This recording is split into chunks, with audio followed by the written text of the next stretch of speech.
Heart सर्जरीनंतर cardiac ब्लूजवर कशी मात करावी? पुष्कळसे पेशंट आम्हाला ऑपरेशन झाल्यानंतर सांगतात की मला बरं वाटत नाही, मी डिप्रेशन येते, कोणाशी बोलावशी वाटत नाही. तर हे नॉर्मल फिनॉमिना आहे. ऑपरेशन झाल्यानंतर फक्त आपण बायपासच करत नाही, ह्या ऑपरेशनचा परिणाम मेंदूवर पण होतो, तुमच्या मनावर पण होतो.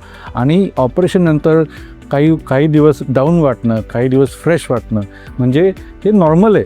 काही दिवस पेशंटला खूप चांगलं वाटतं, त्याला वाटतं फिरायला पाहिजे, सगळं काम करायला पाहिजे, आणि एखाद दिवशी त्याला वाटतं की काहीच करायला नाही पाहिजे, झोपूनच राहायला पाहिजे किंवा कोणाशी बोलावशी वाटत नाही. आणि ही नॉर्मल फिनॉमिना, याला कार्डियक ब्लूज म्हणतो आम्ही. आणि हे याच्यासाठी काही एक्स्ट्रा करायला नाही करायला पाहिजे. तुम्ही तुमचा टाईम प्रॉपर डिवाईड करा. सकाळी उठल्यानंतर तुम्ही काहीतरी व्यायाम करा, पेपर वाचा किंवा टी व्हीवर काही प्रोग्राम बघा. कीप युअर माइंड ऑक्युपाईड, म्हणजे तुमचं मन तुम्ही ऑक्युपाईड ठेवा आणि तुम्हाला तुमच्या मनात विचित्र विचार येणार नाही.